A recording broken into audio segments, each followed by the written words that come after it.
ವಾರಾಂತ್ಯ curfew ಹಿನ್ನೆಲೆಯಲ್ಲಿ ರವಿವಾರ ಉಡುಪಿ ತಾಲೂಕು ಸ್ತಬ್ಧಗೊಂಡಿತ್ತು. ನಗರ ಸೇರಿದಂತೆ ತಾಲೂಕಿನಾದ್ಯಂತ ಅಗತ್ಯ ವಸ್ತು ಸೇವೆಗಳನ್ನು ಹೊರತುಪಡಿಸಿ ಬಹುತೇಕ ಸಂಪೂರ್ಣ ಸ್ಥಗಿತವಾಗಿತ್ತು. ಆದರೆ ವಿಶೇಷವೆಂದರೆ ಈ ನಡುವೆ ಜಿಲ್ಲೆಯಲ್ಲಿ 644 ಮದುವೆ ಸಮಾರಂಭಗಳು ನಡೆದಿದೆ. ಜಿಲ್ಲೆಯಾದ್ಯಂತ ಏಪ್ರಿಲ್ 24 ಹಾಗೂ 25ರಂದು ಒಟ್ಟು 644 ಮದುವೆ ಸಮಾರಂಭ ನಡೆದಿದೆ. ಕಾರ್ಕಳದಲ್ಲಿ 58, ಹೆಬ್ರಿಯಲ್ಲಿ 16, ಕುಂದಾಪುರದಲ್ಲಿ 243, ಬೈಂದೂರಿನಲ್ಲಿ 79, ಉಡುಪಿಯಲ್ಲಿ 122 ಹಾಗೆ ಕಾಪುವಿನಲ್ಲಿ 47, ಬ್ರಹ್ಮಾವರದಲ್ಲಿ ಒಟ್ಟು 79 ಮದುವೆ ಕಾರ್ಯಕ್ರಮಗಳು ನಡೆದಿವೆ.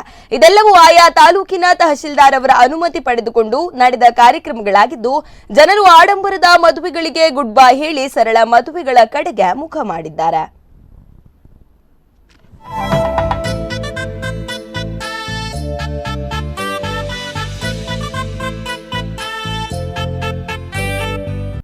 ಇದೀಗ ತಾನೇ ವೀಕೆಂಡ್ ಕರ್ಫ್ಯೂ ಮುಗಿದ ಬಳಿಕ ಜನಸಂದಣಿ ಎಂದಿನಂತೆ ಉಡುಪಿಯಲ್ಲಿ ಓಡಾಡ್ತಾ ಇದ್ದಾರೆ. ಈ ಬಗ್ಗೆ ಹೆಚ್ಚಿನ ಮಾಹಿತಿಗಾಗಿ ನಮ್ಮ ನ್ಯೂಸ್ ಡೆಸ್ಕ್ ನ ಹೆಡ್ ಆದಂತಹ ನಾಗರಾಜ್ ವರ್ಕಾಡಿ ಅವರಿದ್ದಾರೆ. ಬನ್ನಿ ಅವರ ಹತ್ರ ಇಂದಿನ ಉಡುಪಿಯ ಪರಿಸ್ಥಿತಿ ಹೇಗಿದೆ ಅಂತ ಕೇಳೋಣ. ಹಲೋ ಹಲೋ ಹೇಳಿ ಸರ್. ವೀಕೆಂಡ್ ಕರ್ಫ್ಯೂನ ಬಳಿಕ ಉಡುಪಿಯ ಪರಿಸ್ಥಿತಿ ಈಗ ಹೇಗಿದೆ? ಜನಸಂದಣಿ ಎಂದಿನಂತೆ ಓಡಾಡ್ತಾ ಇದ್ದಾರೆ. ಈ ವಿಷಯದಲ್ಲಿ ಅವರೇನಾದ್ರೂ ಮೈಮರೆಯುವ ಸಾಧ್ಯತೆಗಳು ಇರಬಹುದಾ? ಭಾವನಾ, ಇವತ್ತಿನ ಬಗ್ಗೆ ನಾವು ಬಹಳಷ್ಟು ಗಂಭೀರವಾಗಿ ನಾವು ಪರಿಗಣಿಸಬೇಕು. ಯಾಕೆ ಅಂತ ಹೇಳಿದ್ರೆ 2 ದಿನ ಏನು ವೀಕೆಂಡ್ ಕರ್ಫ್ಯೂ ಮಾಡಿದ್ರು, ಶುಕ್ರವಾರ ಸಂಜೆ 6, ಸೋಮವಾರ ಬೆಳಿಗ್ಗೆ 6 ಗಂಟೆವರೆಗೆ, 2 ದಿನಗಳಲ್ಲಿ ಬೆಳಿಗ್ಗೆ 6 ಗಂಟೆಯಿಂದ 10 ಗಂಟೆವರೆಗೆ ಅಗತ್ಯ ವಸ್ತುಗಳನ್ನ ಖರೀದಿ ಮಾಡೋದಕ್ಕೆ ಹೌದು ಇದನ್ನು ಸ್ಪಷ್ಟ ಉಲ್ಲೇಖ ಮಾಡಿದ್ದಾರೆ. ಅದೇ ರೀತಿಯಾಗಿ ಇದರ ಬಗ್ಗೆ ಆದೇಶವನ್ನು ಹೊರಡಿಸಿದ್ದಾರೆ. ಈ 2ನೇ ತಾರೀಕುವರೆಗೆ ನಾವು ಕಠಿಣ ಆದೇಶಗಳನ್ನ ಪಾಲಿಸಿಕೊಂಡು ಅಲ್ಲಿ ಮಾರ್ಗಸೂಚಿಯನ್ನು ಏನ್ ಕೊಡಲಾಗಿದೆ ಅದೇ ಪ್ರಕಾರವಾಗಿ ಜನಜೀವನ ಇರಬೇಕು ಅನ್ನೋದ್ರ ಬಗ್ಗೆ ಕೂಡ ಮಾಹಿತಿಯನ್ನು ನೀಡಿದೆ ರಾಜ್ಯ ಸರ್ಕಾರ. ಆದ್ರೆ ಇವತ್ತಿನ ದಿನ ನೋಡೋದಾದ್ರೆ ಬಹಳಷ್ಟು ಜನ ರಸ್ತೆಯಲ್ಲಿ ಇದ್ದಾರೆ, ಎಲ್ಲರೂ ದೈನಂದಿನ ಕೆಲಸಕ್ಕೆ ಬಂದಿದೆ, ಅಂಗಡಿ ಮುಂಗಟ್ಟುಗಳು ತೆರೆದಿವೆ. ಆದ್ರೆ ಇದೇ ಸಂದರ್ಭದಲ್ಲಿ ಸಾಮಾಜಿಕ ಅಂತರವನ್ನು ಕಾಯ್ದುಕೊಳ್ಳುವುದು ಮತ್ತು ಮಾಸ್ಕ್ ಧರಿಸುವುದು ಮತ್ತು ಇನ್ನಿತರ ವೈದ್ಯಕೀಯ ತಪಾಸಣಾ ವಿಚಾರಕ್ಕೆ ಸಂಬಂಧಪಟ್ಟಂತ ಎಲ್ಲಾ ಅಗತ್ಯತೆಗಳನ್ನ ಪ್ರತಿಯೊಬ್ಬ ನಾಗರಿಕರು ಕೂಡ ನಿರ್ವಹಿಸದೆ ಹೋದ್ರೆ ಬಹುಶಃ ಬೆಂಗಳೂರಿನಲ್ಲಿ ಇವತ್ತೇನ್ ನಿರ್ಧಾರ ತಗೊಳ್ತಾ ಇದ್ದಾರೆ, 14 ದಿನಗಳ ಕಠಿಣ ಕರ್ಫ್ಯೂ ಏನಿದೆ, ಲಾಕ್ಡೌನ್ ಏನಿದೆ, ಅದ್ರ ಬಗ್ಗೆ ಏನ್ ಚಿಂತನೆಗಳು ನಡೆಸ್ತಾ ಇದ್ದಾರೆ, ಬಹುಶಃ ಉಡುಪಿಯಲ್ಲಿ ಆಗ್ಬೋದು 340 ಅದಕ್ಕಿಂತಲೂ ಜಾಸ್ತಿ ಈಗ ನಮ್ಮಲ್ಲಿ ಏನು ಸೋಂಕಿತರ ಸಂಖ್ಯೆ ನಾವಲ್ಲಿ ಕಂಡು ಬರ್ತಾ ಇದೆ. ಗುಣಮುಖರ ಸಂಖ್ಯೆ ನಿನ್ನೆ 250ರಷ್ಟು ಇತ್ತು. ಆದ್ರೆ 350ರಷ್ಟು ಸೋಂಕಿತರ ಸಂಖ್ಯೆ ಇರೋದ್ರಿಂದ ಇದು ಸಂಖ್ಯೆ ಏರುಪೇರಾಗದಂತೆ ಅಂದ್ರೆ ಹೆಚ್ಚಿನ ಗತಿಗೆ ಮುಟ್ಟದಂತೆ ನಾವು ನೋಡ್ಕೊಳ್ಬೇಕಾದ್ರೆ ನಮ್ ಜವಾಬ್ದಾರಿ. ಆದ್ರೆ ಇವತ್ತಿನ ದಿನಗಳಲ್ಲಿ ಏನಾಗ್ತಿದೆ, ನಿನ್ನೆ ದಿವಸ ಲಕ್ಕಿಲಿ ಮದುವೆಗಳಲ್ಲಿ ಅತ್ಯಂತ ಸರಳವಾಗಿ ನಡೆದು 350 ಜೋಡಿಗಳಷ್ಟು ಏನು ವಿವಾಹ ಆದ್ರೂ ಅದೇ ರೀತಿಯಾಗಿ ಸರಳವಾಗಿ ನಡೆಯಿತು. ಅದೃಷ್ಟವಶಾತ್ ನಮ್ಮ ಚಿಕ್ಕಬಳ್ಳಾಪುರದಲ್ಲೂ ನಡೆದಂತ ಘಟನೆಗಳು ನಡೆದಿಲ್ಲ, ಯಾರು ಕೂಡ ಆದೇಶವನ್ನ ವೈಲೇಟ್ ಮಾಡಿಲ್ಲ. ಇದೇ ಪ್ರಕಾರವಾಗಿ ಇವತ್ತಿನ ನಿನ್ನೆ ಕಾರಣ ಏನಂದ್ರೆ 2-3 ತಿಂಗಳ ಹಿಂದೆಯೇ ನಿಗದಿಯಾದಂತ ಮದುವೆಗಳು. ಆದ್ರಿಂದ ನಿನ್ನೆ ದಿವಸ ಅತ್ಯಂತ ವ್ಯವಸ್ಥಿತವಾಗಿ ಮತ್ತೆ ಎಲ್ಲವನ್ನು ಕೂಡ ಪಾಲಿಸಿಕೊಂಡು ರೂಲ್ಸ್ ಅಂಡ್ ರೆಗ್ಯುಲೇಷನ್ಸ್ ಅನ್ನು ಪಾಲಿಸಿಕೊಂಡು ಮದುವೆಗಳನ್ನು ಮಾಡಿದ್ದಾರೆ.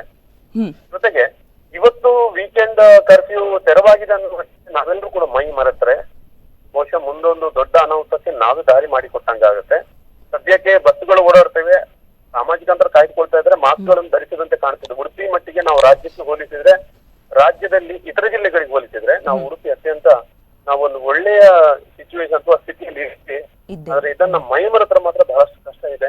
ಜಿಲ್ಲಾಧಿಕಾರಿಗಳಾಗ್ಲಿ ಇತರ ಅಧಿಕಾರಿಗಳಿಗೆ ಪದೇ ಇದಂತ ವ್ಯವಸ್ಥೆಯನ್ನು ಹೇಳ್ತಾ ಇದ್ದಾರೆ. ಅದರ ಜೊತೆಗೆ ಮಣಿಪಾಲ ಕಸ್ತೂರ್ಬಾ ಆಸ್ಪತ್ರೆಯಲ್ಲೂ ಕೂಡ ಮಧ್ಯಾಹ್ನದವರೆಗೆ ಮಾತ್ರ ಹೊರಗಡೆ ಚಿಕಿತ್ಸೆಯನ್ನ ನೀಡಲಾಗ್ತಿದೆ. ಉಳಿದಂತೆ ಎಲ್ಲ ಕೋವಿಡ್ಗೆ ಸಂಬಂಧಪಟ್ಟಂತಹ ಚಿಕಿತ್ಸೆಗಳು ಅಥವಾ ಇನ್ನಿತರ ವೈದ್ಯಕೀಯ ತಪಾಸಣೆಗಳ ವಿಚಾರವಾಗಿ ಅಲ್ಲಿ ನಡೀತಾ ಇದೆ.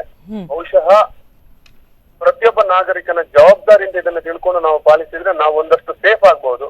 ಇಲ್ಲವೇ ಮತ್ತೆ ಇತರ ಭಾಗಗಳಲ್ಲೇನಿದೆ, ಬೆಂಗಳೂರು ಅಥವಾ ಇನ್ನಿತರ ಭಾಗಗಳಲ್ಲಿ ಪದೇ ಪೊಲೀಸರು ಲಾಠಿ ಬೀಸುವುದಾಗ್ಲಿ ಅಥವಾ ಪ್ರತಿಯೊಬ್ಬರನ್ನು ಕೂಡ ಪ್ರಶ್ನಿಸುವಂತದ್ದು, ಪ್ರತಿಯೊಬ್ಬರನ್ನು ಕೂಡ ತಪಾಸಣೆಗೊಳಿಸುವಂತಹ ಒಂದು ಕಷ್ಟಕರ ಸನ್ನಿವೇಶವನ್ನು ನಾವು ನೋಡ್ಕೊಳ್ಬೇಕಾಗ್ತದೆ.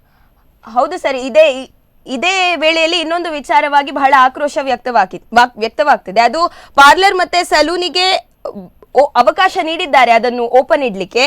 ಆದ್ರೆ ಈ ಟೇಲರ್ನವರಿಗೆ ಅವರ ಅಂಗಡಿಯನ್ನು ತೆರೆದು ಅಲ್ಲಿ ಅವರಿಗೆ ಕೆಲಸ ಕಾರ್ಯ ಮಾಡ್ಲಿಕ್ಕೆ ಅವಕಾಶ ಕೊಡ್ತಿಲ್ಲ. ಇದ್ರ ಬಗ್ಗೆ ಅವರು ಬಹಳಷ್ಟು ಆಕ್ರೋಶ ವ್ಯಕ್ತಪಡಿಸ್ತಾ ಇದ್ದಾರೆ. ಇದ್ರ ಬಗ್ಗೆ ಸರ್ ನೀವು ಏನ್ ಹೇಳ್ತೀರಿ? ನೋಡಿ ಭಾವನಾ, ಕೇವಲ ಟೈಲರ್ ವಿಚಾರ ಅಂತಲ್ಲ, ಮದ್ಯದಂಗಡಿ ವಿಚಾರ ಅಂತಲ್ಲ. ನಾವೀಗ ಟೈಲರ್ ಬಗ್ಗೆ ಮಾತ್ರ ನಾವು ಗಮನ ಹರಿಸ್ತೇವೆ. ನೀವು ಕಲಾವಿದರನ್ನ ಗಮನಿಸಿದ್ರೆ ಆರ್ಕೆಸ್ಟ್ರಾಗಳಿಲ್ಲ, ನಾಟಕಗಳಿಲ್ಲ, ಯಕ್ಷಗಾನ ಇಲ್ಲ. ಯಕ್ಷಗಾನವನ್ನೇ ನಂಬಿ ಬದುಕುವಂತಹ ಒಂದು 600ಕ್ಕೂ ಮಿಕ್ಕಿ ಕಲಾವಿದ ಪರಿಸ್ಥಿತಿ ಕೂಡ ಅದೇ ತರ ಆಗಿದೆ.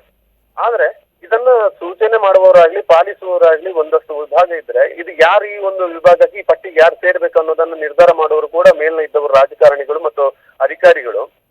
ಆದ್ರೆ ಬಹುಶಃ ಅದ್ರ ಬಗ್ಗೆ ಚರ್ಚೆ ಮಾಡೋದೇ ವೇಸ್ಟ್ ಅಂತ ಅನಿಸ್ತಾ ಇದೆ. ಯಾಕಂದ್ರೆ ಕಳೆದ ಬಾರಿ ನೋಡಿದ್ರೆ ಅಗತ್ಯ ವಸ್ತುಗಳಿಂದ ಕೆಲವು ಹೊರಗಿತ್ತು. ಈಗ ನೀವು ಅದನ್ನೇ ತಿಳ್ಕೊಂಡ್ರೆ ಗ್ಯಾರೇಜಿಗೆ ಬರೋರು ಎಷ್ಟು ಜನ ಹೇಳಿ? 2 ಜನ 3 ಜನ ಹಬ್ಬ ಅಂದ್ರೆ ಅವ್ರ ಬೈಕ್ ಇಟ್ಟವ್ರು. ಈಗ ಗ್ಯಾರೇಜ್ಗಳಿಗೆ ಅವಕಾಶವನ್ನು ಕೊಟ್ಟಿಲ್ಲ. ಅಲ್ಲಿ ಅಂತ ಸಾಧ್ಯತೆಗಳೇನಿದೆ? ಅದೇ ರೀತಿಯಾಗಿ ಪ್ರತಿಯೊಂದು ವಿಭಾಗದಲ್ಲೂ ಕೂಡ ಪ್ರತಿಯೊಬ್ಬನು ಈಗ ಕಷ್ಟವನ್ನು ಎದುರಿಸ್ತಾ ಇದ್ದಾನೆ.